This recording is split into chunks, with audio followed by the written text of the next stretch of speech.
Vous venez nous présenter votre nouvel album, Hélène. Il y a un titre qui est très chouette sur cet album, Nos tendres années, où on retrouve toute la bande. Oui. C'est vous qui êtes à l'idée de ce titre-là, si je dis pas de bêtises, c'est ça? Oui, oui, c'était un titre qu'on faisait donc avec Jean-Luc, et je lui dis mais fais venir tout le monde pour chanter, ce serait trop... Et ils étaient super contents. Ils ont tous été d'accord tout de suite, ils ont été emballés venu par l'idée même de venir. Oui, et puis on a fait un dîner après, ça les a motivés. De tous se retrouver, évidemment. On retrouve pas Je m'appelle Hélène sur cet album. Ben non, parce que c'est que des nouvelles chansons.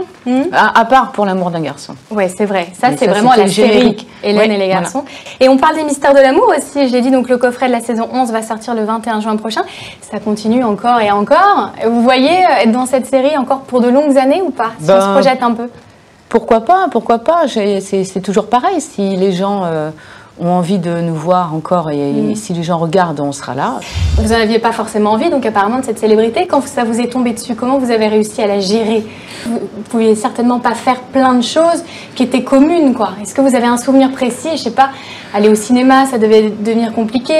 Au début d'Hélène et les garçons, j'avais dit, ma petite sœur voulait se trouver des chaussures, donc j'avais dit, je vais venir avec toi. Elle me dit, t'es sûre? Moi, je dis, bah oui. Enfin, je me rendais peut-être pas vraiment compte.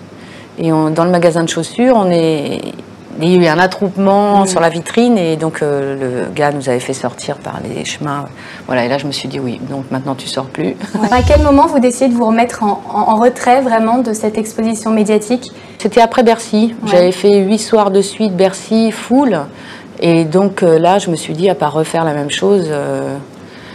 Voilà, donc moi j'aime bien faire des choses différentes et donc je me suis arrêtée pour réfléchir à tout ça. De toute façon, les gens, mon public a très bien compris. Hein. J'avais beaucoup de messages de soutien et de repose-toi, reviens-nous. Dorothée, vous avez connu l'explosion, elle était au sommet.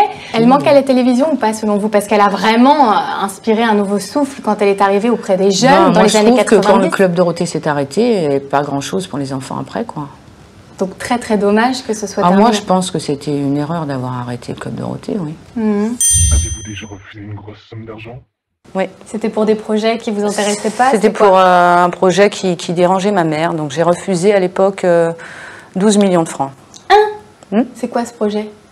Il voulait faire ma poupée. Il voulait faire votre poupée, donc à l'effigie d'Hélène, et votre maman n'était pas pour? Non. Et pourquoi elle voulait pas? Parce que ça la dérangeait. Et vous, par contre, vous auriez dit oui? Moi, ça m'était un peu égal, oui. Donc, on vous a proposé 12 millions de francs? Oui, à l'époque, c'était des francs, oui. C'est-à-dire que là, il y aurait plein de petites filles qui auraient eu la poupée Hélène chez vous. Pas de regret? Ah non, non, non, non, non.